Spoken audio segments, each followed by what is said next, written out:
Chapter 4, Deal and Departure. Whoa!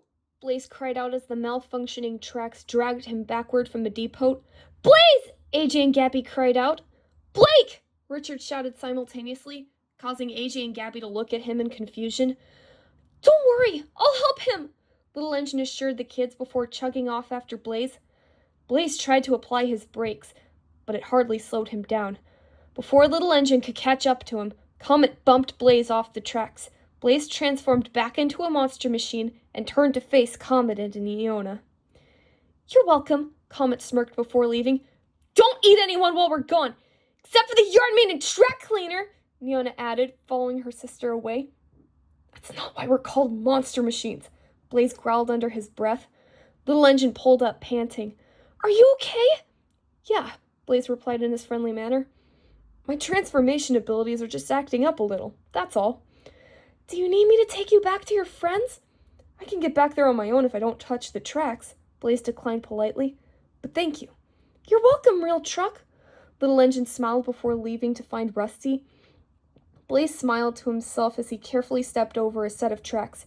He was glad there was at least one friendly train in Dreamland. Soon, Little Engine found Rusty sweeping a section of the tracks. The sight of Rusty's punishment made Little Engine frown and shake her head in pity. Then she remembered that his earlier idea could be the solution. Hey, Rusty! Little Engine called, pulling up next to him.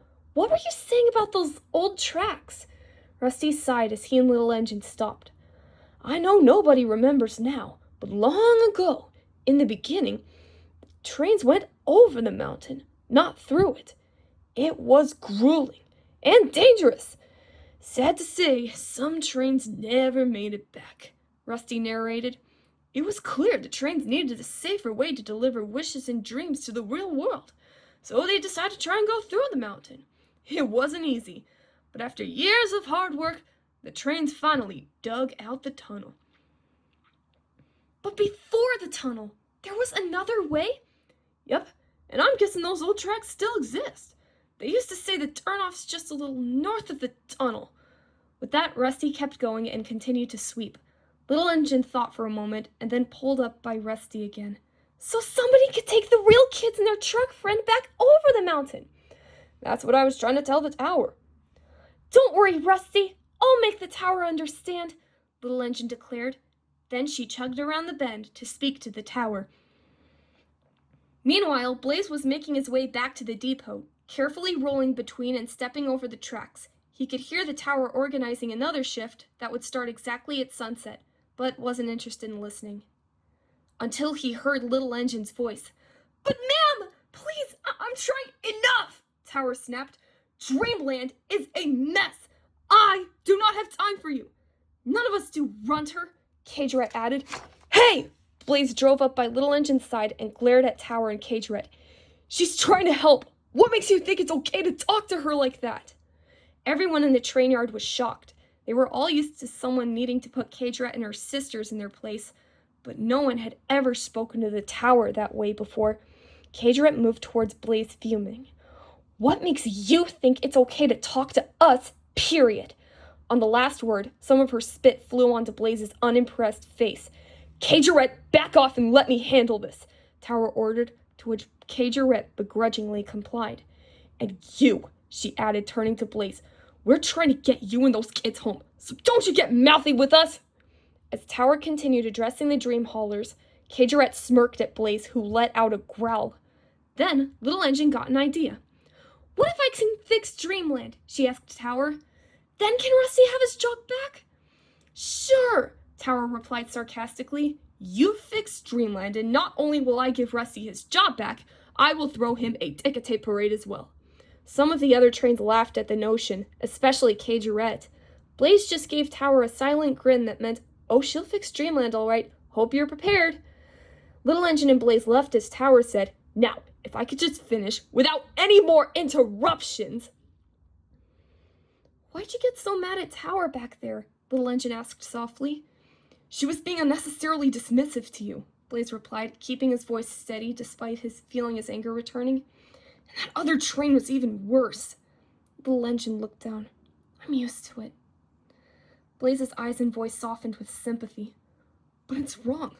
All you were trying to do was help solve our problem. An encouraging smile crossed his face before he spoke his next words. You're a good friend. So are you, Real Truck. Oh, you can just call me Blaze. Blaze, Little Engine repeated quietly to herself. Even her new friend's name was nice. I like it. It goes with your wheels and paint job. Blaze thanked Little Engine, but she felt that her compliment didn't do him justice. The name Blaze wasn't just fitting because of his bright red paint or the fire shapes on his sides and tire treads. There was a certain warmth about him, and it showed in the sparkle of his deep blue eyes, his charming smile, the way he encouraged and defended his friends. Little Engine had to refocus when she and Blaze pulled up to the depot where Richard, AJ, and Gabby were waiting. Come on, real kids! I know how to get you and Blaze home! Wow, really? Richard exclaimed before climbing aboard. Awesome! Blaze cautiously stepped onto the track and turned into a high-speed train. This time, he was able to stay long enough for AJ and Gabby to climb aboard and drive after Little Engine without any trouble at all. Are you sure that Tower said this was okay? Richard asked nervously. Absolutely, replied Little Engine. She gave me the green light. She and Blaze looked up and stopped at the iron archway, consisting of 2 lamps, an image of Dream Mountain at the top, and just below it, a carving of a train pulling 4 cars and a caboose across the tracks. It was the point Little Engine had stopped just shy of passing before. Blaze and Little Engine both took a deep breath before heading out. This was it. Little Engine was finally leaving the train yard, and Blaze and the kids were finally going home.